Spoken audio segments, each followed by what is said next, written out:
नमस्कार, जय जगन्नाथ। आज अध्याय को आपण मानक स्वागत। ओम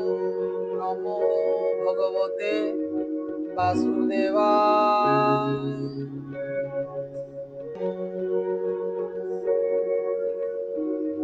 षड्विंश अध्याय षड्विंशे नरक विधान जे पापे जेउ दंड मान। राजा परीक्षित उवाच विचित्र गति लोकंकर तुम्भे कहिल मुनिवर एकथा संशय मो मने एबे कहिबा विद्यमाने। श्रीशुक उवाच त्रिगुण विचित्र हुई राजन शुण मन देई कर्तार मते फल पाई श्रद्धा अश्रद्धा बेनी होई सकल गति सभिंकर तारतम्ୟରେ होए स्थिर ए अनंतरे एबे शुण निषिद्ध अधर्म लक्षण धर्म अधर्म बेनी मत श्रद्धा अश्रद्धा जे विदित समान कर्म फल मान काहारी नुहई राजन जेते अविद्या काम कर्म एहा लक्षण परिणाम गति जे सत सत मत प्रवृत होए परीक्षित एहार गति अगोचर निस्तारी वर्णिचु अपर। राजा परीक्षित उवाच भमुनि त्रिलोक बाहारे नरक किबा अंतराळे किबा त्रिभुवन मध्यरे कहिबा सावधाने मोरे। श्रीशुक उवाच त्रिजगतर अंतराळ दक्षिण दिगे महिपाळ भूमिर तले जल परे अग्निस्मात सभात हिरे सकल पितृगण जेते स्वगोत्र कल्याण निमंते जहि बसंती हे राजन तहि अंतक भगवान अंते जीवकु से नियंती जमपुरुषे दंड दियंती दोष जे कर्म अनुसरी जे प्राणी जाहा थाई करी भगवत आज्ञा लंघिण विपथे जे करे गमन ताहांकु नेई दंड धर दंड जे दियंती अपार एकविंशति प्रकारे नरके अछंती जहिरे एहारू नाम लक्षण कहिबा शुण हे राजन अंधकू पजे असी पत्र शुकर मुख काल सूत्र गौरव महाजे नरक अंधता मिश्र कुंभी पाक तामिश्र जे कुर्मी भोजन संदोष तप्त सुमि नाम वज्रकंटक शाल मल बैतरणी महिपाल प्राणर ध्वजे विशोषण पुयोद सार मेयादनु लालाभक्ष जे अयपान अबिचि अपरे राजन शूल प्रोतक्षार कर्धम जेबार क्षगण भोजन अबट निरोधन आर द्वंद्व सुख नामे अपर सूचि मुख पर्यावर्तन अष्टाविंशति एहु नाम एजे नरक महिपाल विविध जातनार स्थल परस्त्री अपत्य धन जे प्राणी करई हरण से काल पासे बंदी होई जमर पुरे दुख पाई तामिश्र नरके पड़ई नाना जातना से भुंजई क्षुधापी पासारे पीड़ित होई से दंडरे ताड़ित नाना तर्जना जे प्रहार जेते जातना भयंकर परम कष्ट पाई तहि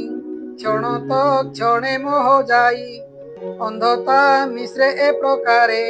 जातना प्राणी भोग करे कपटे परदारी हरि तेबे ता मिश्रुन उबुरी तेबे पढ़ई से जे तहि जातना सिंधुरे बुड़ई नष्ट हुई मति तार দৃষ্টি না সই নূর্পবর মোহিত মোহর ভাব বহি প্রাণীদ্রোহ পূজে চিন্তই কুটুম্ব পাই হিংসা বহি ସେ ପ୍ରାଣୀ ରୌରବେ ପଢ଼ଇ ଯେ ଜୀବ ହିଂସନ୍ତି ସଂସାରେ ତାହାଙ୍କୁ ପର ଯେ ଲୋକରେ ରୌରବ ମୂର୍ତ୍ତି ଜୀବ ହୋଇ ସେଠାରେ ତାହାଙ୍କୁ ହିଂସଇ ମହାରୌରବ ଏହି ମତ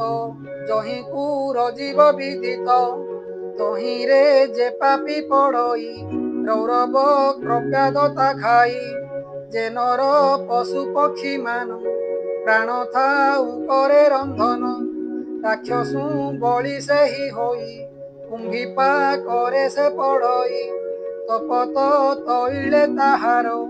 ରନ୍ଧନ ହୁଅଇ ଶରୀର କାଳସୂତ୍ର ନରକ ନାମ ବିସ୍ତାର ଅୟୁତ ଯୋଜନ ତାମ୍ରମୟ ଯେ ଭୂମି ତାର ଉପରେ ଥାଇ ଯେ ଭାସ୍କର ଅଧୋଭାଗରେ ଅଗ୍ନି ଥାଇ ଏମନ୍ତ ନରକ ଅଟଇ ଯେ ନର ବ୍ରହ୍ମ ହତ୍ୟା କରେ ସେ ତହିଁ ପଡ଼ଇ ନିର୍ଭରେ ତପତ ସୁବର୍ଣ୍ଣ ଫୁଟଇ ତହିଁ ସେ ଦଗଧ ହୁଅଇ ତକ୍ଷଣେ ଉଠଇ ଲୋଟଇ ବସଇ ବ୍ୟାକୁଳେ ଧାମଇ ক্ষুধাতু ସାରେ ପୀଡ଼ମାନ କ୍ଷଣକେ ହୁଏ ଅଚେତନ ପଶୁର ଦେହେର ଯେତେ ବରଷ ସହସ୍ର ଯାବତେ ଅତ୍ୟନ୍ତ ଯାତନା ଭୁଞ୍ଜଇ ସେ ପ୍ରାଣୀ ତହିଁ ପଡ଼ିଥାଇ ଯେ ନିଜ ଧର୍ମ କର୍ମ ଛାଡ଼ି ବେଦ ଆଜ୍ଞାକୁ ନିନ୍ଦେ ହୁଡ଼ି ପାଷଣ୍ଡ ବୋଲି ତାକୁ କହି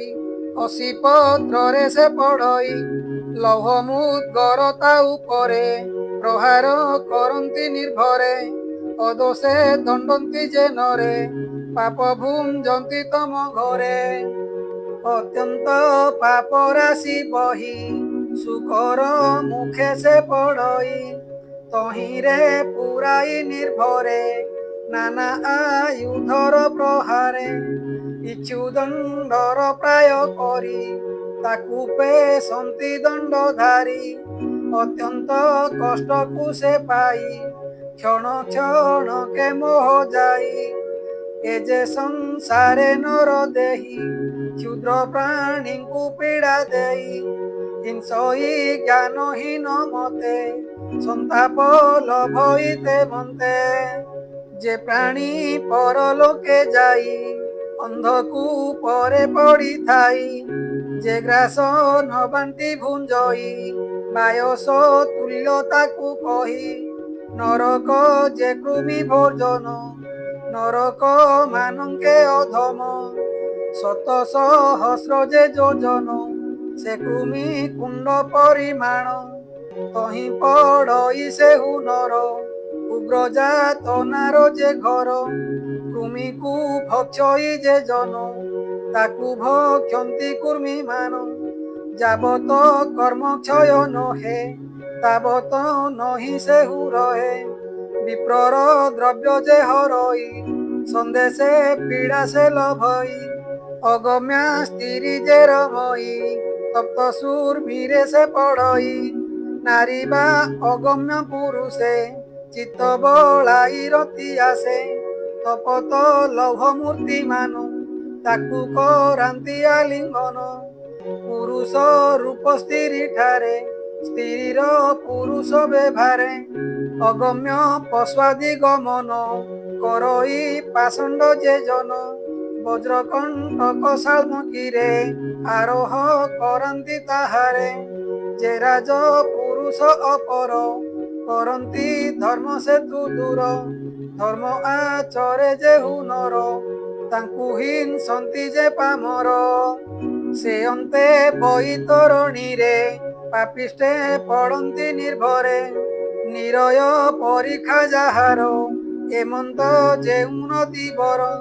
ତହିଁରେ ଜଳଜନ୍ତୁ ମାନ ପାପୀଙ୍କୁ କରନ୍ତି ଭକ୍ଷଣ ମୂତ୍ର ପୁରିଷ ଯେ ଶୋଣିତ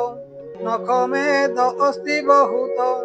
ତହିଁ ପକାନ୍ତି ତାକୁ ନେଇ ବାସନା କର୍ମ ସୁମରଇ ବୃଷଳି ଗମନ ଯେ କରେ ଶୌଚ ଆଚାର ପରିହରେ ନିର୍ଲଜ ଭାବକୁ ବହଇ ନିତ୍ୟ ନିୟମକୁ ଛାଡ଼ଇ ଅନ୍ତେ ଯେ ପୁୟୋଦେ ପଡ଼ଇ ଶ୍ଲେଷ୍ମା ଯେ ମଳମୂତ୍ର ଜହି ଅତି ବିଭତ୍ସ ଯେ ଭୋଜନ ତାହାକୁ ଭୁଞ୍ଜଇ ଯେ ଜନ ମୃଗୟା ବିହରେ ଯେ ନର ପ୍ରବୃତ ହୋଇ ବାରମ୍ବାର ମୃଗାଦି ବାଳ ପଶୁମାନ ବହୁତ ମାରନ୍ତି ରାଜନ ବିବିଧ ବାଣିଜ୍ୟ ମଧୁତ ତାକୁ ପ୍ରହାରନ୍ତି ବହୁତ କପଟ ଯଜ୍ଞ ଯେ ହୁନରେ ଦମ୍ଭ ଆଚରି ପଶୁ ମାରେ ସେ ଲୋକ ବିଶ୍ୱସନ ନାମେ ନରକେ ପଡ଼ନ୍ତି ସମାନେ ପତ୍ନୀ କି ରେତକୁ ପିଆଇ ଯେ ବିପ୍ର କାମ ବଶ ହୋଇ ଅମୂତ୍ର ଯେ ରେତ କୁଲ୍ୟାରେ ରେତକୁ ପିଆଇ ତାହାରେ ଯେ ନର ଗୃହେ ଅଗ୍ନି ଦେଇ କପଟେ ଗରଳ ଭୁଞ୍ଜାଇ ସେ ପର ଲୋକ ଯେବେ ଯାଇ ବିବିଧ ଯାତନା ଭୁଞ୍ଜଇ ଉଗ୍ରଦ ସନ ଶ୍ୱାନ ସତ ତାକୁ ଭୁଞ୍ଜନ୍ତି ଅବିରତ ସାକ୍ଷ୍ୟରେ ମିଥ୍ୟା ଯେ କରଇ ଅଭିଚି ନରକେ ପଡ଼ଇ ଅଧକୁ ହୁଅଇ ତା ଶିର ନରକ ଭୁଞ୍ଜଇ ପାମର ଯାହାର ଶ୍ରେଷ୍ଠ ଯେଉଁ ଜନ ଯେ ତାଙ୍କୁ ନ କରେ ବନ୍ଦନ ଛାର କର୍ଦ୍ଧମେ ସେ ପଡ଼ଇ ବହୁତ ଯାତନା ଭୁଞ୍ଜଇ ସେ ପ୍ରାଣୀ ନର ମେଧ କରେ ଦେବତା ସନ୍ତୋଷ ପ୍ରକାରେ ସ୍ତ୍ରୀ ବାଳକ ପଶୁ ମାରେ ଡାକିନି ଆଦି ରୂପ ଧରେ ସେହି ବାଳକ ପଶୁ ମାନ ପ୍ରବେଶୀ ଯମର ସଦନ ରାକ୍ଷସ ରୂପକୁ ଆଚରି ଶୁଣିତ ପିଅନ୍ତି ତାହାରି ସେ ସ୍ତ୍ରୀ ପୁରୁଷର କତ ଖାଇ ହୁଅନ୍ତି ମତେ ମତ ନାଚନ୍ତି ଗାୟନ୍ତି ହରସେ ଯେମନ୍ତ ରାକ୍ଷସ ପୁରୁଷେ ବିବିଧ ରଜୁର ପ୍ରକାରେ ଯେ ନର ଗ୍ରାମ୍ୟ ଅରଣ୍ୟରେ ବିଶ୍ୱାସୀ ପଶୁଙ୍କୁ ମାରଇ ସେ ନର ନରକେ ପଡ଼ଇ ପାଶେ ବନ୍ଧନ ହୋଇ ସେହି କ୍ଷୁଧା ତୁଷାରେ ପୀଡ଼ା ପାଇ କଙ୍କବ କାଦି ଯମଗଣ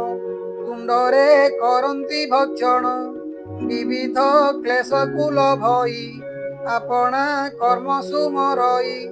ଉଗ୍ର ସ୍ୱଭାବ ଯେଉଁ ନରେ ପ୍ରାଣୀଙ୍କୁ ଉଦ୍ବେଗ କରେ ଦ୍ୱନ୍ଦ ସୁଖ ଘୋର ନରକେ ପଡ଼ନ୍ତି ଯାଇ ପରଲୋକେ ପଞ୍ଚ ବା ସପ୍ତ ମୁଖ ଯାର ଏମନ୍ତ ଦ୍ୱନ୍ଦ ସୁଖ ବର ଅନେକ ଅଛନ୍ତି ତହିଁରେ ଅଛନ୍ତି ସେ ପାପୀ ଶରୀରେ ଯେ ଗର୍ତ୍ତ ଆଦି କଷ୍ଟ ସ୍ଥଳେ ପ୍ରାଣୀଙ୍କି ଥୋଇ ଅବହେଳେ ଦ୍ୱାର ରୁନ୍ଧଇ ମୁଦ ଦେଇ ସେ ନର ନରକେ ପଡ଼ଇ ଗର୍ତ୍ତେ ପାମରକୁ ଥୁଅନ୍ତି ସମୁଧ ଅଗ୍ନି ଦ୍ୱାରେ ଦିଅନ୍ତି ପୂର୍ବେ ସେ ଆସି ଯାଇ ନାହିଁ ଅତିଥି ଭାବରେ ଆସଇ ଗୃହେ ନ ରଖି ତାକୁ ଯେବେ ଅବଲୋକଇ କ୍ରୋଧ ଭାବେ ପୁଷ୍ଟିତ ବାକ୍ୟ ତାରେ କହି ଅନ୍ତେ ସେ ନରକେ ପଡ଼ଇ ବକ୍ରତୁଣ୍ଡ ଯେ ଗୃଧି କଙ୍କ କାକ ସହିତେ ଯେ ବାବକ ଦୀର୍ଘ ଚଞ୍ଚୁରେ ଚିରି ତାର ଚକ୍ଷୁ ଖୋଳନ୍ତି ନୃପବର ସେ ଅହଙ୍କାରେ କ୍ରୋଧ ହୋଇ ପ୍ରାଣୀଙ୍କି କଟାକ୍ଷେ ଚାହଇ କୁଟିଳ ହୃଦୟ ଭାବରେ ଜୀବର ମନ୍ଦକୁ ଆଚରେ ଅନ୍ତେ ସେ ଯାଇ ପରଲୋକେ ପଡ଼େ ନରକ ସୂଚି ମୁଖେ ତହିଁରେ ପାପୀର ଶରୀର ପୀଡ଼ନ୍ତି ଯମର କିଙ୍କର ଏମନ୍ତ ପ୍ରକାରେ ରାଜନ ଶତ ଶତ ନରକ ମାନ ଅଛଇ ଯମର ସଦନ ତହି ପାପୀଙ୍କ ନିଜ ସ୍ଥାନ ଯେ ଯେତେ ଧର୍ମ ଆଚରଇ ସେ ରୂପେ ଫଳ ସେ ଭୁଞ୍ଜଇ ନିବୃତ୍ତି ମାର୍ଗର ଲକ୍ଷଣ ଆଗେ ତ କହିଛୁ ରାଜନ ଏ ଚତୁର୍ଦ୍ଦଶ ଭାଗ ହୋଇ ବ୍ରହ୍ମାଣ୍ଡ କୋଶ ଏ ବୋଲାଇ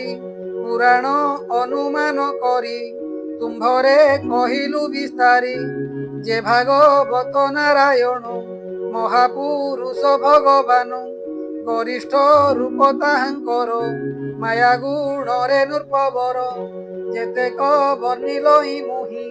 ସକଳ ରୂପ ସେ ଅଟଇ ଯେ ନର ସିଦ୍ଧବନ୍ତ ହୋଇ ପଢ଼ଇ ଶୁଣଇ ଶୁଣାଇ ସେ ସାଧୁ ଭକ୍ତ ଶୁଦ୍ଧ ନର ପରମ ଆତ୍ମା ଯେ ଈଶ୍ୱର ଅଚିନ୍ତ୍ୟ ରୂପଟି ଯାହାର ପରମ ସୂକ୍ଷ୍ମରୁ ସେ ପର ଅତି ସୂକ୍ଷ୍ମରୁ ସୂକ୍ଷ୍ମତର ଦେବଙ୍କୁ ଯାହା ଅଗୋଚର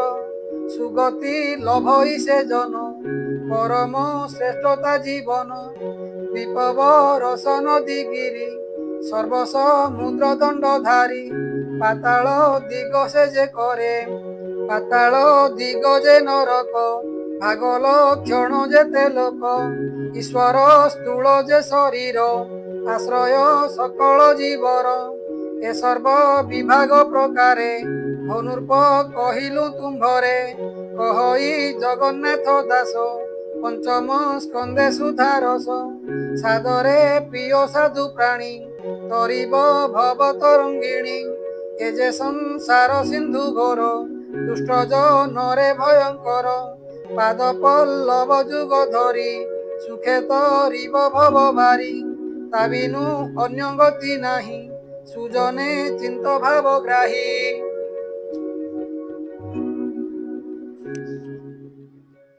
इति श्रीमद्भागवते महापुराणे परमहास्यां संहितायां वैचासिक्यां पंचम स्कंदे जमालय नरक वर्णनम नाम षोडविंशोऽध्याय।